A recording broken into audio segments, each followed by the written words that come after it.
Order! Order! You are an incorrigible delinquent at times. Behave yourself, man!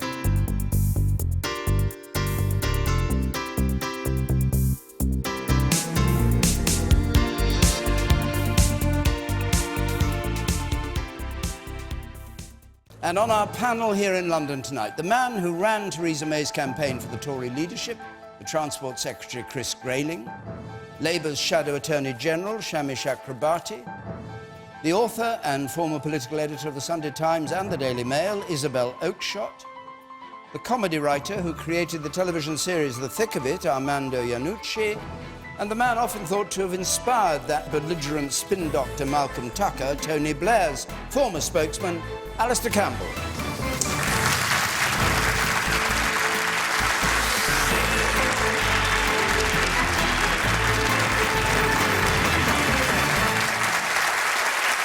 Good, thank you very much. Good to see you all here. Remember, if you're at home, you can join in. You can use Twitter and Facebook, our hashtag BBCQT, text 83981, push the red button to see what others are saying. And our first question comes from Tony Marie Jarvis, please. Last night showed Theresa May has no mandate. Should she resign? Alistair Campbell. Well, she has a mandate in that she's been to see the Queen, and the Queen has agreed that she can form a government, and she's decided to form a government propped up by the DUP in Northern Ireland. I would perhaps ask the question, does she have any authority? And I think she has lost authority by, to quote David from the start of the programme, taking an enormous gamble for entirely party and selfish interest and putting the country into possibly a period of near chaos. And also, I am really, really worried about the deal that she has done to stay in power, because the DUP are a party in Northern Ireland that did very well in the election.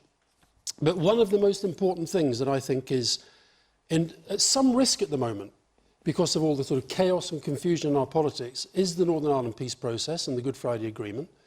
And she has gone into bed with a party from which previous governments, including the government led by John Major, have always stayed studiously neutral. OK, I'm not going to stop you there, but we're going to come to it. We've got a question. OK, fine. But should she resign, is the question. I think that she doesn't have to resign. She can govern, but I don't think she'll be able to govern for long.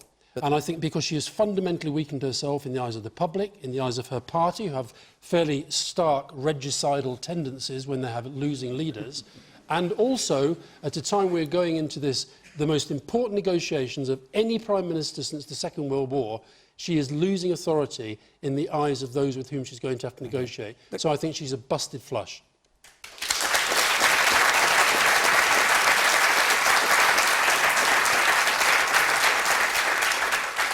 Chris Grayling. Well, no, she shouldn't resign. You have to remember, first of all, we won the most seats. She won the largest vote share that a Conservative Prime Minister or leader has won for a generation. She won more votes than Tony Blair did in 1997. What's happened is that the votes have fallen in a different way. We've ended up with a narrow result. Of course, I'm disappointed that we didn't do better in terms of the seat outturn, but she nonetheless commands more members of Parliament today than all of the other parties except the DUP and Sinn Féin put together. And so therefore not only must she not resign, she has to not resign in the interest of the country, because we need to move forward. We've got to go into the Brexit negotiations. We've got to deliver the right outcome for Britain. And as the person who commands the largest bloc in Parliament, it's absolutely right and proper that she should stay as Prime Minister. So is she safe for the entire duration of a Parliament? Will she fight the next election for you and your party? Well, the next election is a question for her, but my view is that we need her to stay as Prime Minister and stay as Prime Minister for the foreseeable future. But hang on a second, you actually supported her as leader of the party, so you must have a view about whether, having lost an election, having gambled on the election, having lost her majority, she should now fight the next election for the Tories? Or is it just an interim Prime Minister you're talking about? What I'm talking about is somebody who commands the biggest bloc in Parliament as we start the most important negotiations for a generation. The last thing she should be doing is stepping away. And actually, the last thing any of us should be doing is discussing, is she going to be here in 6, 12, 18, 5 years' time or whatever. Why can't it be discussed? We need her to Why get can't on it be with discussed? we need her to get on with delivering those Brexit negotiations now, providing steady and consistent government for the UK. All right. Not strong and stable, though. Shami Chakrabarti. It was just extraordinary arrogance, as having promised people that there would be no snap election, to call the election, presumably because she'd made a calculation, no doubt on advice, that she would get a landslide. She took people for granted. And frankly, the way that she conducted her campaign took people for granted as well, including not doing debates and so on, and including the very negative campaigning, which we've come to associate with Mr. Crosby, who ran a really nasty smear campaign against Sadiq Khan in London. But should she go? You're describing the campaign, which has been much described. Well, I mean, should she go? What's interesting is that, obviously not Chris, but other senior Conservatives like Anna Soubry have been saying she needs to consider her position because we've lost all these colleagues. Well, Anna would say that, wouldn't she, because she lost her seat. Well, I mean, I think we shouldn't beat about the bush here. This is an absolute disaster. Yeah. It is a disaster, Yeah. but it's not a question of whether should she resign. She actually can't resign. That's you right, have to she's think trapped. through the mechanics of what would happen now if there's a Tory leadership contest.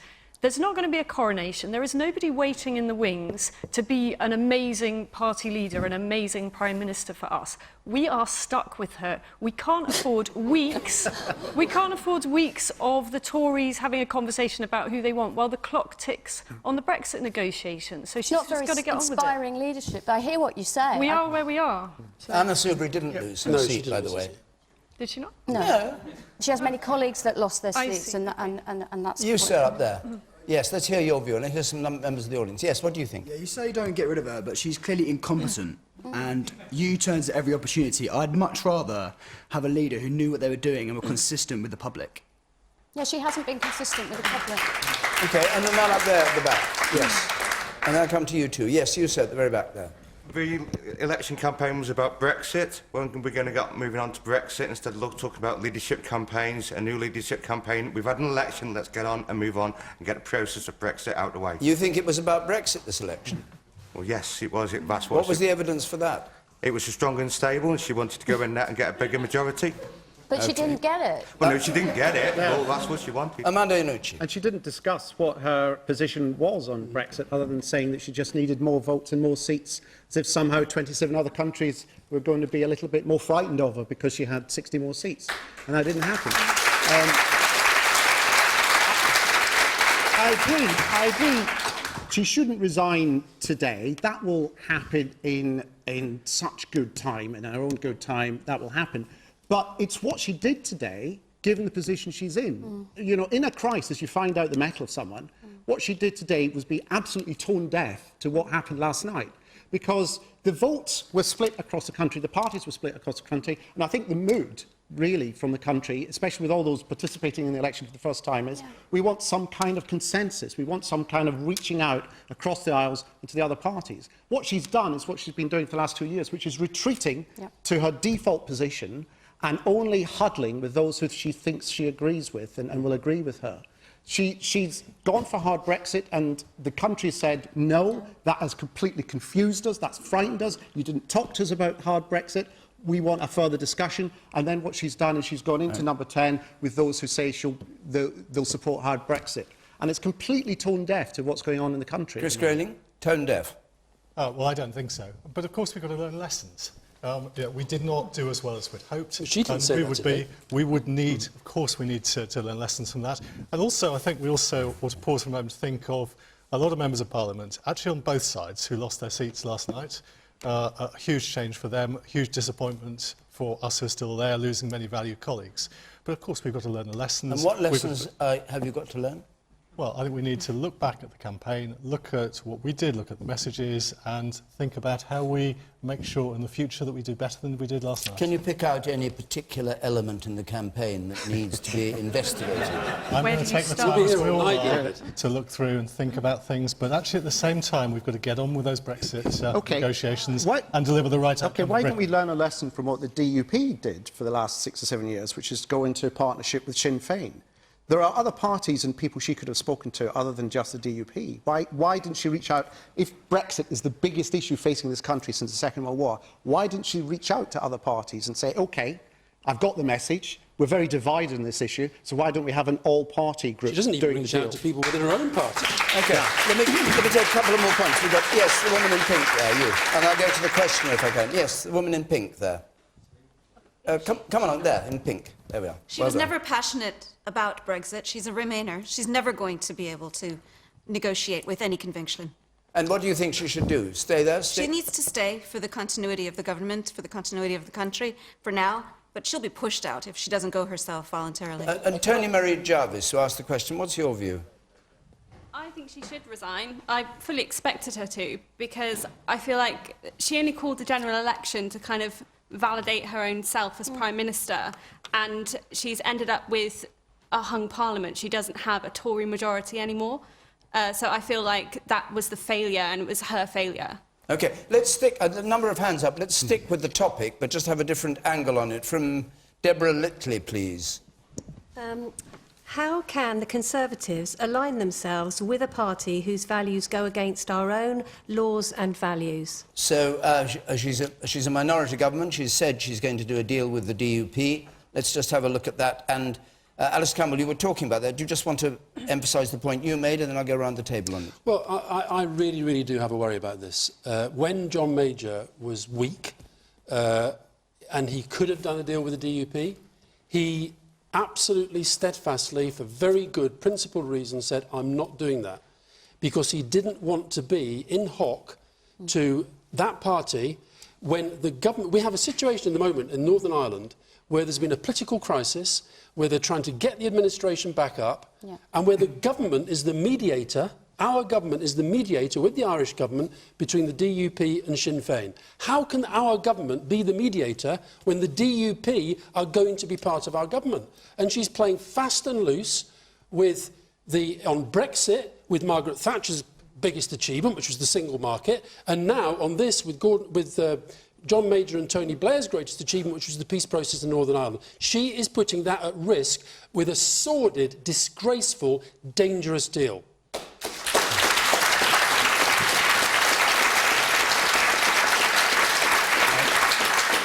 Chris Grayling? Well, the first thing is I think that's completely wrong. We have had initial discussions with the DUP. You're the mediator. We will see where we end up, but we have got today more seats in the House of Commons than Labour, the Liberal Democrats, the SNP, the Greens and the Welsh Nationalists put together. Only the SNP, only Sinn Féin and the DUP take you over the halfway line. So we're going to have sensible conversations with the DUP. They are in power in Northern Ireland. They are used to working with other parties. They work alongside all of the Northern Ireland parties in the Northern Ireland Assembly, the Northern Ireland Administration. Not at the moment, though. Well, they have a long experience of working with other parties, and there's nothing unusual now in today's Britain in parties working together. We don't have to agree with them on everything. We don't have to agree with everything that they say. We don't have to agree with everything. But what do you say to Alistair's really central point, which it seems to me is how can you broker the peace between two sides when one side is propping you up? You're in hock to one side. How can you be And you're going broker? to be in hock to them on Brexit as well, because they're the only pro-Brexit party in Northern Ireland. How does that work? Can I just read you? Can I just pause a moment and read you something Theresa May said in 2015 about the possibility of a Labour SNP deal? I think people are genuinely concerned about the prospect of the SNP calling the shots. In constitutional terms, the shots would be called by somebody who wouldn't even be in Parliament, meaning Nicola Sturgeon. The leader of the DUP is not in Parliament. Well, game, set and match. Let's see what the nature of the working arrangement is. We're at the early stages of discussions. What have you said so far in your discussions? Well, I'm not going to comment on that on live television. I think we'll leave the Prime Is Minister it not for us and the to know? DUP. It's not Is about it democracy not or government democratic? or anything like What that. kind of discussions I are you think we're having? not going to have that discussion on Question Time tonight. I'm going to leave it to the Prime Minister and the DUP to decide how best they might work together, and then they can talk to the country about it. All right. I mean, I think Isabel, it would clearly be incredibly unfortunate if one of the terrible prices for this absolute cock-up by Theresa May was any kind of risk to the peaceful situation in Northern Ireland and all the hard work that has gone into that. But, and it's a big but, we are where we are, and when you go into some kind of agreement with another party, compromises have to be made. And I would like to see the focus on where we are today and where we're going in the future, rather than raking over the past of the various characters involved. Let me just go to one or two members of the audience. The woman there, and then there was somebody who had their hand up here. I'll come to. Yes. Surely one of the issues is that it's actually a problem with our political system today, is that rather than people working together on what is one of the most serious issues that we've got facing us, which is Brexit, and actually all the parties working together on this, people are forced into these alliances which are truly unsuitable, but they have no other choice. But can I just say, David, this is the point. This is the whole point about Theresa May's approach to the referendum, to Brexit. She came out of that referendum, and I don't agree with the lady in pink. I think that she's a Brexiteer who pretended to be a Remainer. And I think that what she's done, she has decided to align herself with the 48%, and the 52% can get lost. And that is how she's pursuing this hard Brexit policy. All right, let me hear from some more. I'll come to you two in a moment. You said in the blue shirt. And I'll go to you up there. Yes. I'm old enough to remember when it was the Conservative and Unionist Party. So I don't understand why the DUP are being painted as such aliens. Aren't they just Irish Conservatives and always have been? No, but my point is that the party... That's the Unionist Party who won no seats, but the DUP is far more extreme in certain views. Two things I want to pick up, two arguments that we've heard that I just want us to be aware of and analyse. One is to say that the Conservatives are the largest party, got the largest number of seats and largest number of votes, and therefore they're entitled to govern, is exactly the argument that Nicola Sturgeon used last night in Scotland, and all the rhetoric coming from London is that doesn't work. She lost. So you can't apply that argument to the Conservative Party at the same time. There has to be a reaching out beyond just the Conservatives and the DUP to a far wider consensus. The other thing is the question. I want to question the premise behind the question, which is there's a deal. There hasn't been a deal. That's the problem. She's gone ahead and formed a government without arranging anything with the DUP, which means they can ask for anything. And she's the one who thinks she's best placed to negotiate Brexit. Absolutely. That's right, isn't it? At the moment, it's a minority government. It's not even a coalition with the DUP where they can set out their joint stall. So Arlene Foster, the leader of the DUP, said this afternoon that she wanted to operate to work in a way that gave us stability for the future. And that surely is what we want now. We're going to the Brexit negotiations. We want to be able to govern properly and deliver the right outcome for Britain. Let's hear some more audience. The young man in blue there. You, yes. A point to Chris Grayling, surely this is a supply and demand. This is not a coalition in any way. How can you be confident that the DUP will stay? So you think it's a perilous deal to make in the first place? I think it'll all be over in 6 months. Well, they hold the revolver. Let's be clear about that. They hold the revolver. Chris Grayling, do you want... No, hold on. Chris Grayling, do you want to answer? Well, as I said, we're at the early stages of discussion, so I don't think it's possible to simply say that is what the agreement is, because the agreement hasn't been done yet. We've had initial discussions. The DUP have said very clearly that they want to help secure stability of government, and I'm grateful to them for saying that. But we've got to work through discussions with them about how that might work. Okay, I've had a lot of dealings with the DUP, working with Tony Blair on the peace process. They are tough. They are going to drive a very, very hard bargain. And like the 27 leaders in Europe, they have seen they're not dealing with somebody who's strong and stable. They're dealing with somebody who caves. And they are going to have her around their little finger. And frankly, I think they've already got her there by the speed with which she's done this today. But Alistair and Shami, I just wonder what you think the alternative here is. I mean, I thought it was absolutely extraordinary to see Jeremy Corbyn coming out this morning saying that he was ready to lead the government.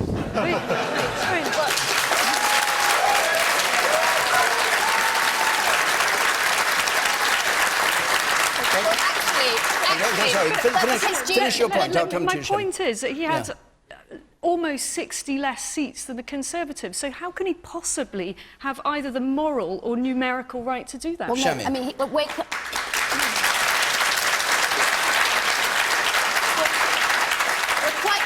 a constitutional position, which is that Theresa May has the most seats and she's the incumbent Prime Minister. It's for her to have the first attempt at forming this government. But he was also right, as the leader of the opposition on the ascendants, who effectively won. If anybody won that election, it was him. He was also right to set... He got 260 seats and the Conservatives got 318 seats. Of course, How is that winning?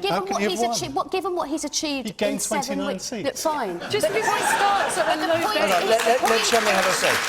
Just explain his victory. He is right to. He is just right constitutionally to say that if she is unable to form a government, it's his duty as leader of the opposition to attempt to form an alternative government, and he's right in that. Well, I'm sure we're all very grateful, but it doesn't mean anything. Well, being sarcastic. No, but David, You can be as sarcastic as you like, but back that doesn't when the Tory help Lib Dem either. coalition started, Gordon Brown was the incumbent Prime Minister, didn't have the numbers to form majority, and yes, there was a process of 5 days. They didn't have to wrap it up in 10 minutes. So what do you think she should do? Well, I don't think she should have rushed so precipitately into this particular What's the arrangement. alternative? I think the alternative was actually for her to come out and signal a different approach to Brexit, actually possibly to have indicated that she could have talked to the other parties. Yeah. And I hope actually now that Shami's leader, Jeremy Corbyn, will actually step into that space and say, we can start to try to put together with the other parties an understanding of what we're doing in Brexit. What she did on the step of number 10 today, she went straight back to saying what she said at the start. All right. Only I can deliver this. I've got a mandate, even though she just lost a majority, back to work. The woman in the third row there. Yes.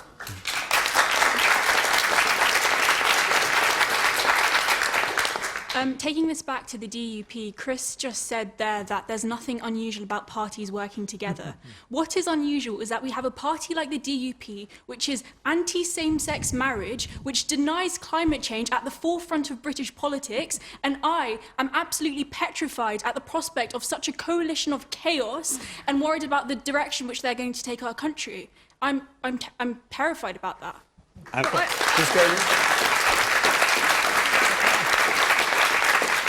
Accurate description of the DUP? Parties work together, often disagreeing significantly about issues that are important to one or the other. And Sinn Féin and the DUP work side by side in Northern Ireland, or have done in the administration there. We worked with Liberal Democrats for 5 years. We didn't always agree with each other on them. The fact is, I fundamentally disagree with the DUP about same-sex marriage, but same-sex marriage is now part of the way of life in England, Wales, Northern Ireland. It's not in Northern Ireland yet. I suspect it will be in due course. She came out to Downing Street today and said she wanted to govern in the national interest, which sounds slightly conciliatory. Sounds like you're looking for a consensus. So that's why she has this dysfunction between what she says and what she does. That she's not going to call an election. Yes, she is going to call an election. That she's for Remain. No, she's for Brexit. That she's going to speak to everyone. No, she's going to huddle with the DUP. Yeah. All right, I'll just take a few more hands. There's a hand up there, that man you say, with the beard, and then I'll go behind there, and then we'll take another question. Yes? The DUP's nonsense is usually confined to Belfast, to Northern Ireland, and the thought of it having a global platform and a coalition is really quite terrifying. What price do you think the DUP would be asking Mr Grayling and his colleagues to pay? As you said, they're pretty pro-Brexit, and the thought of a hard border in Ireland again is also pretty upsetting. They're pro-Brexit. They're pro-Brexit, and they say a frictionless border. Well, none of us want a hard border in Ireland, between Northern Ireland and the Republic. Nor does the European Union. And I'm very confident we will end up with an arrangement that makes sure that doesn't happen. OK, the man in pale blue there, in the third row from the back. What does the panel think of the argument that the reason Theresa May called for the election to get a greater majority was to stop the hard Brexiteers in the ranks of the Tory party from forcing to give herself a big enough majority? Well, OK, let's go on to that. We'll take a question on it from Jonathan Dokes. Jonathan Dokes. Will June 9th, 2017 be remembered as the day Brexit died? Wow. All right, Amanda Iannucci. Well, there's a last-minute gasp of hard Brexit resuscitation from Theresa May, the DUP, today. I mean, I go back to my point, which is we didn't vote for hard Brexit. We voted for Brexit. I agree with that. I disagree on the campaign to have another referendum. I think it insults the 52% who voted for Brexit. But we didn't vote for the specifics. We didn't decide what kind of Brexit we wanted, what we wanted to do with our borders, what levels we wanted to put in immigration. All those are to be discussed. And my beef with Theresa May is that having gone to the country to discuss Brexit, but then refused to do so, but talk about the bins with her husband on the one show instead.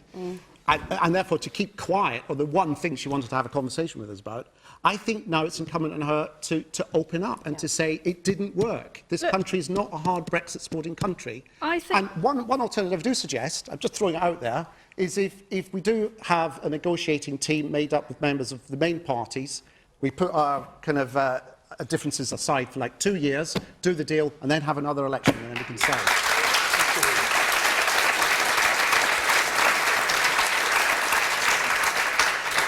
I think there's a really cynical operation underway here on the part of Remainers to try to pretend that last night's result was some kind of verdict on Brexit. Now, although Theresa May called the election ostensibly to get a greater mandate on Brexit, one of the weird things about the campaign is that Brexit was hardly talked about at all. And in fact, if you look at the results from last night... She didn't talk about it. If she has no plan. She wanted a blank check. If you look at the results from last night, some of the loudest voices on Remain, like Nick Clegg, lost their seats. And Alistair, you spent much of the campaign moaning about how no one was talking about Brexit. So how can you now say that, for some reason, this is now a verdict on Brexit? I'll tell you, I'm not saying it was a verdict on Brexit, but Brexit was an issue. One of the most extraordinary...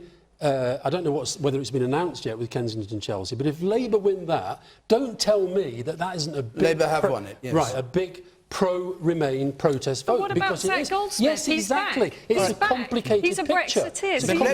But hang on, let's come back to the crucial point. You made the point, Isabel, quite rightly, that the Prime Minister said she wanted stable, secure government in order to negotiate on Brexit. So Chris Grayling, she failed to get that. She's in a minority. And the question Jonathan Dokes asked, does that mean there's going to be a change in attitude towards our negotiations with the EU? You know, there are many ways in which you can negotiate with the EU, as Amanda was saying. It doesn't have to be we pull entirely out. Is it going to modify her approach? Well, yes, the question is, it was June the 9th, the day Brexit died. No, not at all. We had it depends what you mean by Brexit. A clear referendum. It was the day hard Brexit died because you haven't got the numbers. Well, I don't... You haven't got the numbers. I do not accept... You haven't got the numbers. I don't accept the concept of... Anna Soubry is back. OK. She's not going to make a difference. Some of the Tories are going to help to stop a hard Brexit because they believe there is no mandate for it. Well, I do not believe... Let Chris Grayling set his stall out. I do not believe in this concept of hard Brexit and soft Brexit. I'm with you on that. We voted... We voted to leave the European Union. We voted, in my view, to have the ability to control the flow of people into the United Kingdom.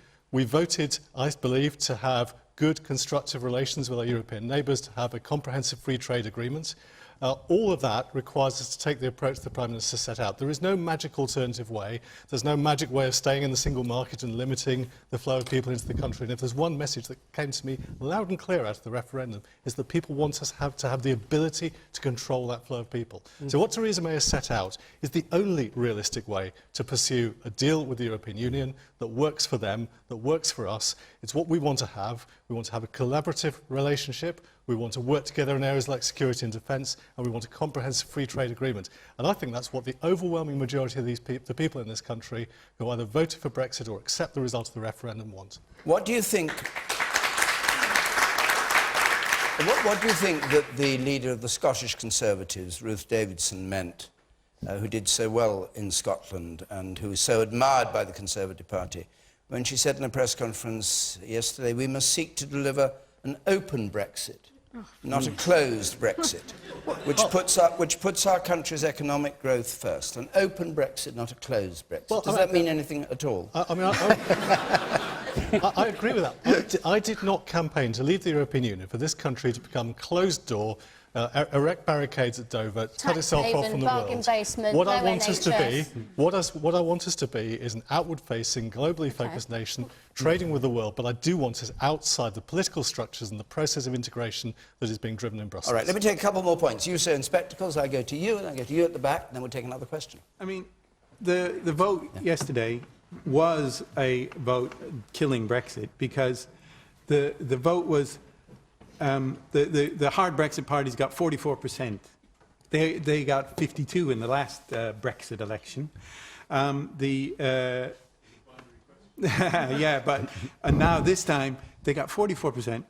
The it's just so obvious that the campaign was not about Brexit. It was about the UK. Brexit vote was about the UK. The whole thing is, and you're squabbling about the who wins and who loses. The vote yesterday was about the UK and how we govern ourselves. And it's not about, and Brexit is going to ruin that. It's going to ruin all of the people it's just going to ruin this country. All right. You, sir, I'm losing my way among the hands here. You in blue, yes. Yes. Yeah.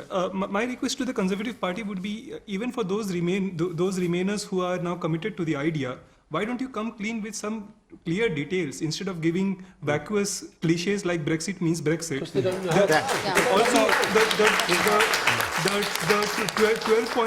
the 12-point plan that Theresa May published, 9 out of them are tautological statements.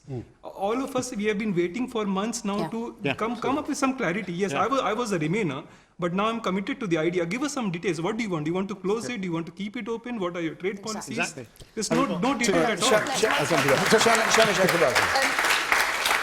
I think, sir, you're really onto something. I think Theresa May called that snap election because she was cocky that she was going to get a landslide. Why did she want a landslide? Not because she wanted to unite people and bring all parties together, but she thought that the landslide would give her a blank cheque that would cushion her, A, to just ram through any kind of deal, whether it's popular with the British people or not, and not share the details with us. And if it went sour, she thought she'd still have a bit of a cushion. That has all gone completely wrong. And so, yesterday and today, she should have been doing exactly as people have been saying this evening, and she should have been saying, I called this election to get greater numbers and greater strength. That hasn't happened. I am going to have to change my approach and bring more people with me. All right, the man in the middle there, and come to you, yes. By the way, I just... For the record, I have to correct. I thought that Kensington and Chelsea had declared. It hasn't apparently yet declared. It's gone to La La Land. Yes. So no party has a majority now. So I think all parties have a responsibility to reduce the risk that this country has constantly been exposed to. A referendum that we didn't really need, an election that we didn't really need, constant risk, the risk and uncertainty that the country's being exposed to. Every party now has a responsibility to get rid of that risk and get the country back on the rails. By doing what exactly? That's my question, to ask them. What are they all going to do? Can I just bring in a little bit of reality here? Last night, the vast majority of people who voted, around 80% or more, voted for parties that have said we want to leave the European Union. Both the Tory and the Labour manifesto pledged to leave the EU. So let's not rewrite that. And in fact, the Labour manifesto says it wants an end to free movement. That means coming out of the single market. But the other reality is that she called the election to discuss Brexit. She called it. She said this was about Brexit, and then she didn't discuss it. No, because she wanted a blank cheque. And robotically, she said, every single vote will strengthen my hand in these negotiations. All right, let Chris Grayling just answer this point. She's now lost the authority to negotiate. Right, Chris? Well, I'd say I think Brexit was discussed regularly during the campaign, and I think the reason for calling the election was that she found herself in a position where she was subject to the accusation that came from political opponents that she did not have a personal mandate as Prime Minister. She was an unelected Prime Minister. You got Article 53 Parliament. Just follow the logic. Can we just follow the logic of this? If she went to the country looking for an endorsement for her views on Brexit and she lost her majority, surely she's lost the endorsement of the country for her view on Brexit.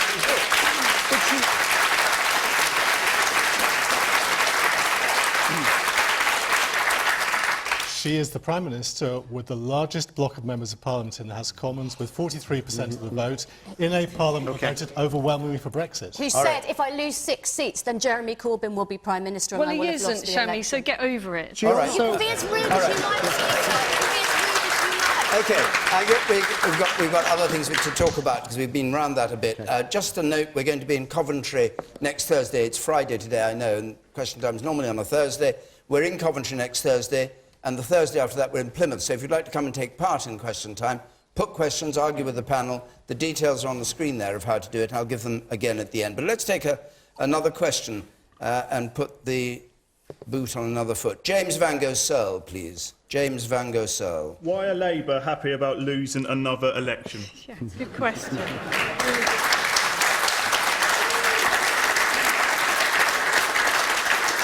Shami Chakrabarti. Well, clearly not happy about losing an election, but goodness me, people in this country have shown an appetite for change.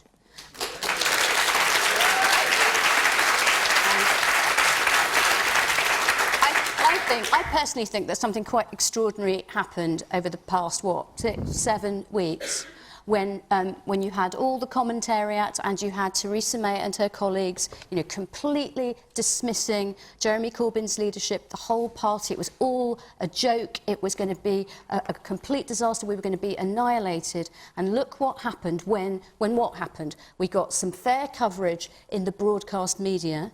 There was even a certain David Dimbleby who had said at some stage in the campaign that there hadn't been fair treatment of the Labour leadership in the media. You get, mercifully, during a British electoral campaign, which is something to be proud of, a fairer treatment for different parties in the media. But you lost, that's the point. We did, but we made such... No, of course we did. No, I'm not going to... I'm not... Isabel thinks that I'm running away from the realities. Of course we lost, but we made such gains, and we ran such a positive campaign, and we did as well as we did, because we weren't attacking people and calling their character into question and calling them names. We ran a positive campaign around a manifesto that was incredibly popular, and yes, it was about the NHS and getting rid of tuition fees and not treating the elderly in the way that's proposed by the government. Okay. Our manifesto was popular and theirs was not. And you lost. I get it. You say. I'm sorry, yes, but I'll come to you. Yes. I'm sorry. You not only not lost this election. What's actually happened is Labour made this situation now that we have uncertainty and confusion because we did too well. Because what's happened is because nobody believed that you're going to win. Nobody believed that you're going to have majority. What's happened is you stole all the voices, and then what's happened is it's a complete mess now. Alistair Campbell. It's like, by the way, I say it in an English sentence, proper English sentence. It's like a dog in a manger. Don't win and don't let anybody else win. And this is what Jeremy is doing. He's not winning and you're not giving anybody to win. That's a very strange theory of democracy, sir. That's a very strange theory of democracy. By the way, Kensington Chelsea has now been declared and Labour have taken that seat. Alistair Campbell.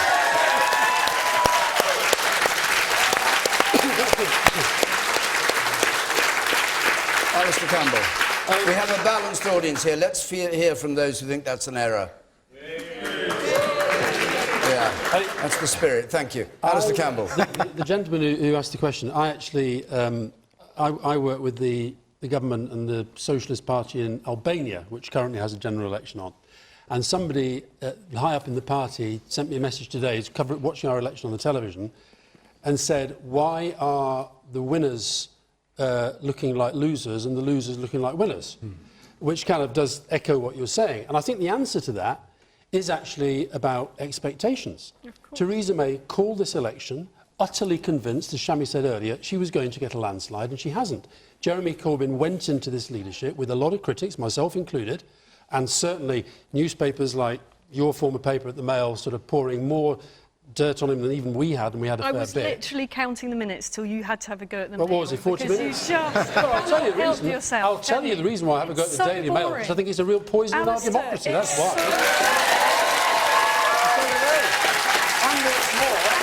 And I'll tell you what's more. There's something else. Alistair, they buy it. They may buy it, and if that's all you care about, fine. But what they also know, and I'll tell you what, I've had a lot of criticism of Jeremy Corbyn in my time, and, you know, I still have my doubts about the way that the Labour Party is going to go, and we do have to get more people coming from the centre ground and build that coalition to get back into power. I'm never happy when Labour lose, ever.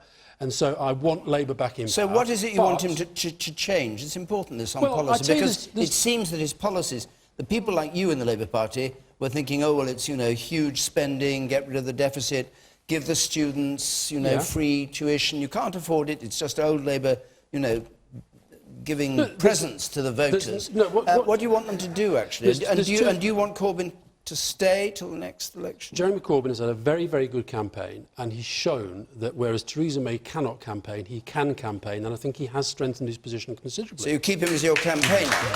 No, I think he's... Look, I'll tell you what I want to see. I mean, since the whole sort of Blair-Brown era, and people still focus on it, and I just want the Labour Party to get back to where we are an opposition that understands the challenges facing the country and understands that nobody ever wins from just a section of the electorate. You have to go broad and wide. The other thing I'd really like to see Jeremy Corbyn do is actually now, because I think there's a lot of the doubts that stopped people voting Labour was this idea that he was not remotely prime ministerial. I think he can step up now on the question of Brexit by doing what Theresa May is refusing to do, and that is actually to start to reach out and talk to other parties about that. But I just wish we could get over this old Blair, the sort of factions and all the rest of it, and start cementing the Labour Party. Well, you wish it. You're the one who's been stirring it up all these years. Well, yeah, a little bit. I accept that. A little bit? No, actually, it is a little bit, because right. since the second leadership election, most of the critics have frankly just shut up and got on. And I think what has been shown, Jeremy Corbyn has been able to energise people, but what we mustn't run away from, it was actually quite a small swing. There's a lot more to do to get Labour Party back as a party of government with a credible government that these people will vote for. I'll come to you, Chris Grayling. Let's just ask Alistair a question. Would you and Tony Blair have been comfortable proposing to the country this Labour manifesto with all the economics behind it and all the numbers and all the issues about borrowing and extra cost that was not met by taxation? And would you have been comfortable with such a huge increase in corporate taxes just at the moment we're about to leave the European Union and we want to attract investment to the United Kingdom? Well, I voted for it. I voted for it. I voted for it, and I know that Tony Blair voted for it. Would we have done that back in 97, 2001, 2005? I suspect we wouldn't. However, I do think where the Labour Party is onto something at the moment, and this is the big thing that replaced Brexit at the heart of this campaign, is people are sick to death of austerity and being told by the Tories there is no other way. Alistair, thank you very much. The man there in the 1, 2, 3, the fifth row, yes. You, sir. Yes? Far away. You've got the microphone there. I think the only reason that the Labour did so well was because Jeremy Corbyn was offering the earth, the world, which he couldn't cost. Every time they were asked, they didn't have an answer. Jeremy Corbyn and Diane Abbott couldn't answer when they were asked the question about costing. So you say that's why he did well. So you're saying the voters were gullible? Better because, the voters were gullible. You don't respect the people that voted for the millions and millions of people that voted for him. They did well because of what he was offering. He couldn't afford it. But we can afford it. Amanda Unici. They couldn't answer, could they? I mean, I said right at the start, you know, what politicians do in these next 24 hours are crucial. And with Jeremy Corbyn, I so hope he doesn't fall back into his default of thinking what he led was a protest movement. And they had a fantastic rally yesterday, and it'd be great if we did another one next Saturday, and let's keep going. What I'd like to see is him actually acting as leader of the opposition and opposing. I think, and that means taking into account the talent and numbers he has in Parliament, among his MPs. It means reaching out to those, and those reaching out to him, who've previously kept apart from each other, Chakrabarti and Vic Cooper and those.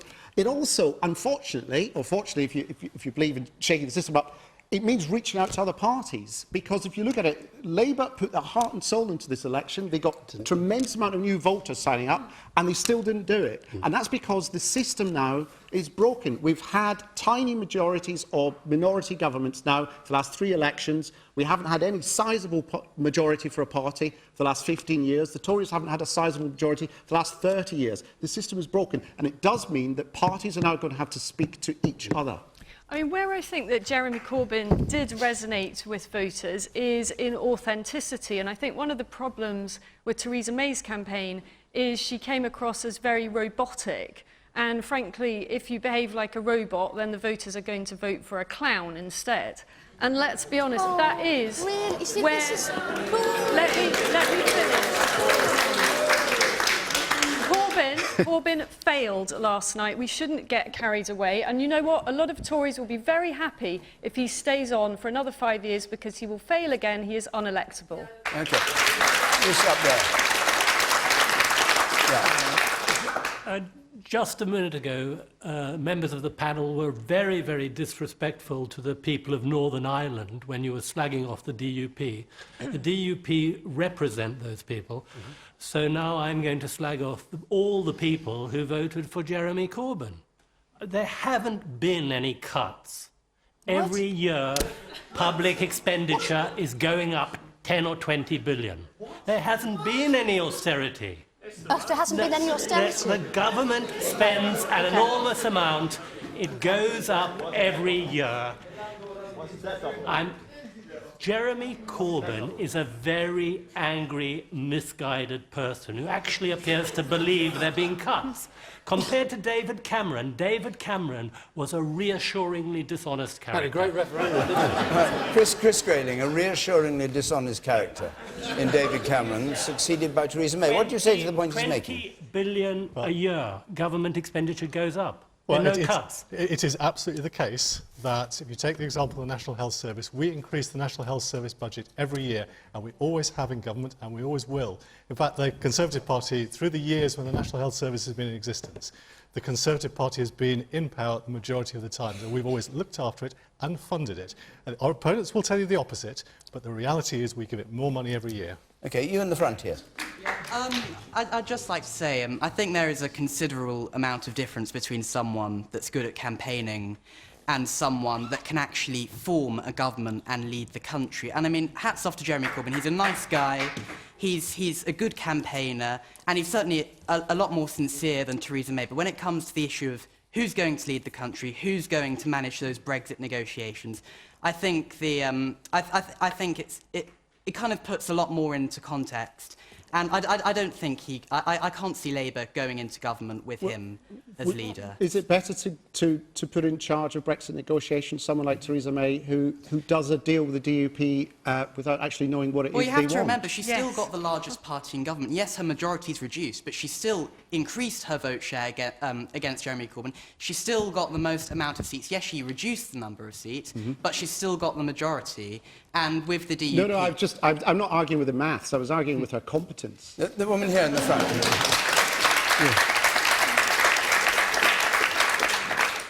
Do you think if there had been less anti-Semitism in the Labour Party from people like Corbyn and perhaps you, Baroness Chakrabarti, Corbyn would be in power in government? You want to answer that?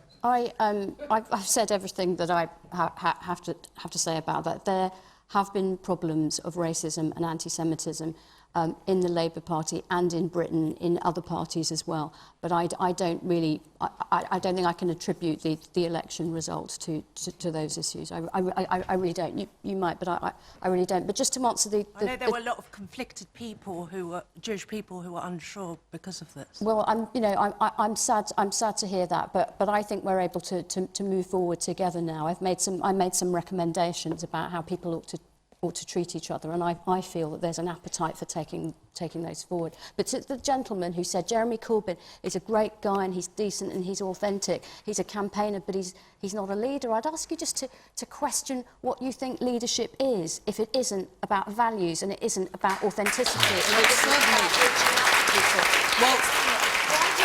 It's certainly not attending vigils for IRA terrorists and bombers that attack innocent people for their own political gain. And you have at least got to be able to lead your own parliamentary party. I mean, Shami, would you say that your party has provided high-quality opposition in the last year?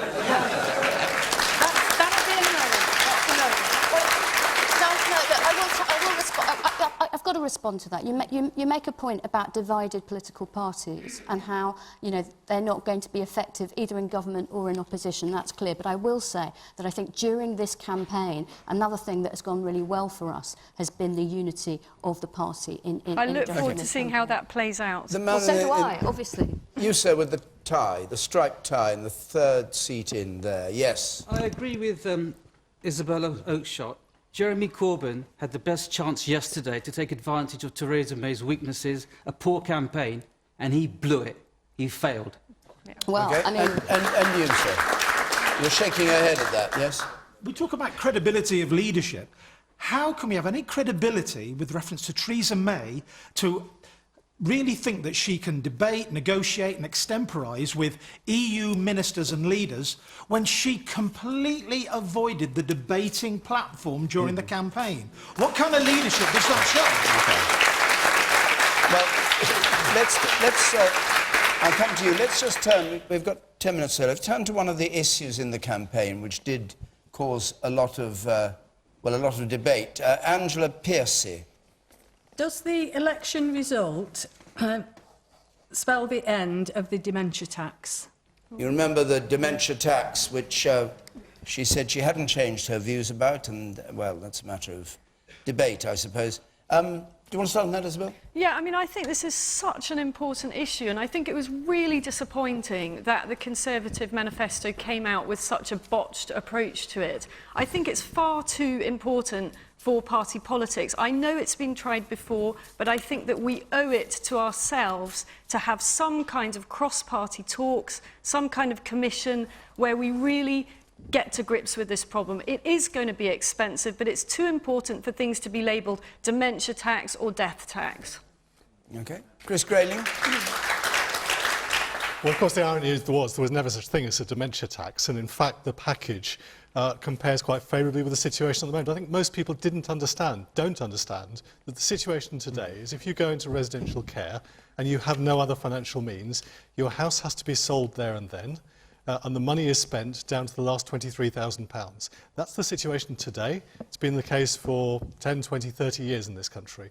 What was brought forward in the Conservative manifesto actually took less from people than the current system. But we've got to learn lessons around how that came across, how it was launched, about the communication of it. And we also need, I think, to do what we promised to do in the campaign, which is to issue a green paper, have a proper public consultation about the best way forward on this. Because Isabel's absolutely right. This is one of the great defining issues of our time. We as a nation are going to have to find the best way of solving it. It will mean some difficult decisions. And I'm pretty sure that Theresa, in the campaign and going forward, wanted simply to be honest with the public and say, look, this is a huge challenge. It is going to cost us collectively, individually, and we have to address it. Right. Why didn't she explain it then? Why didn't she go on television and debate the pros and cons? I agree, it was a complicated... I was on the Daily Politics with Andrew Neil and someone from the Institute of Fiscal Studies looking at the Tory manifesto coming out, and these two great big brains between them couldn't work out whether this was a good thing or a bad thing or an easy thing to explain or a difficult thing to explain. And if they couldn't do it, I'm sure most of us couldn't do it. And I think that was the problem. But she had 3 or 4 weeks later in which to explain it and in which to take it on and to engage with you about it, find out what the issues were and the problems were, and she completely ignored that. You said second seat there, yes. Yeah, hi. I'm actually more worried about the risk of basically how many more weeks will it take for the wheels to come off whatever agreement they're going to make, and we're going to be sitting here again discussing the same issues and going to the polls again. I'd like to know, what the panel thinks about how many weeks do you think that'll take to happen. What do you call the wheels coming off?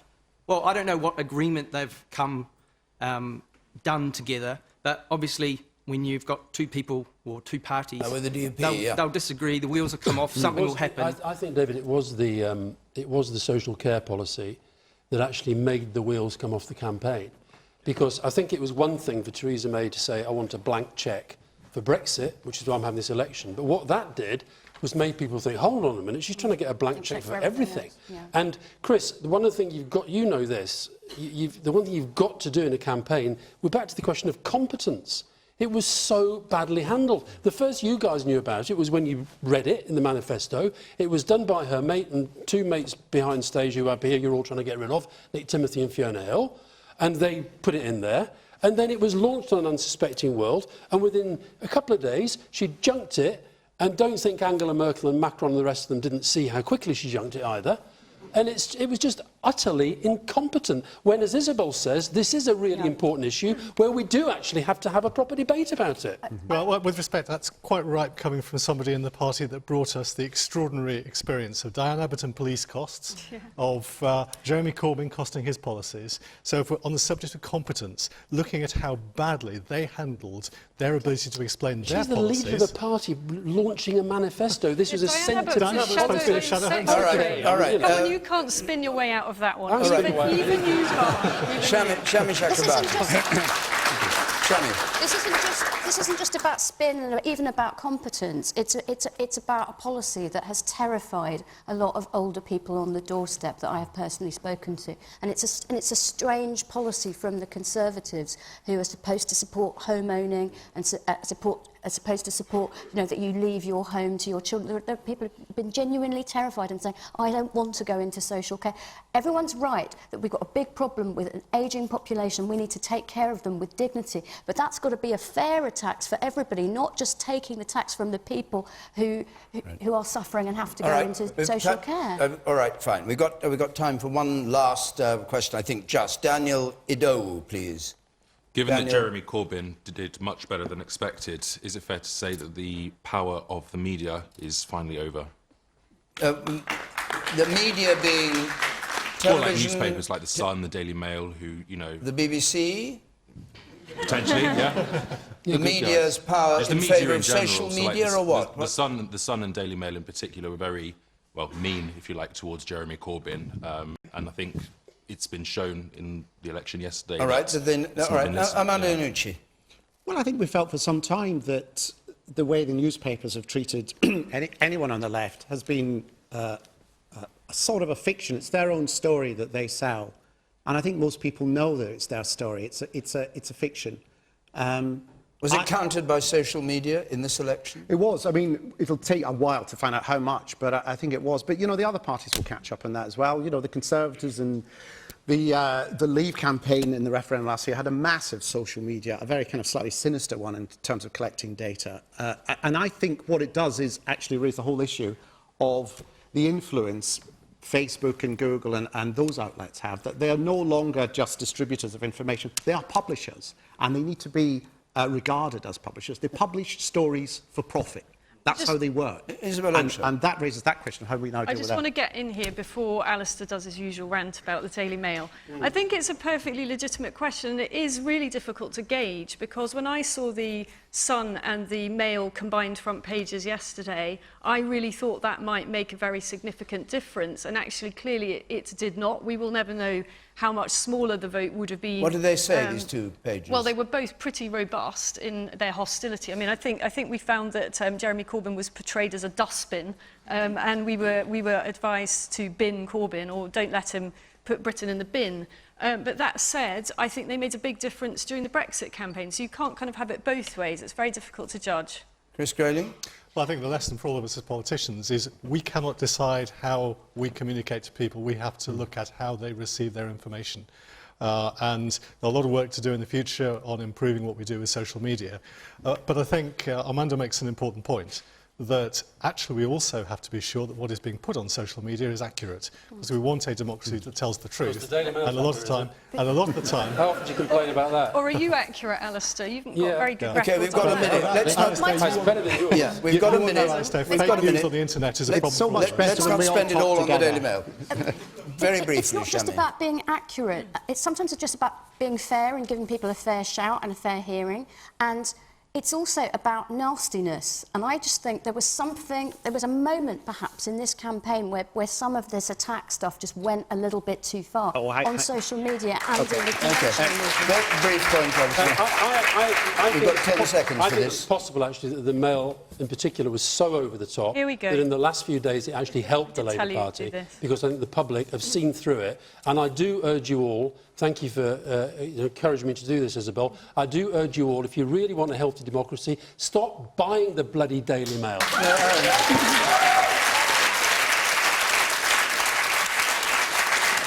Okay. I don't know why we have to go on about the Daily Mail all the time, but anyway, our time's up.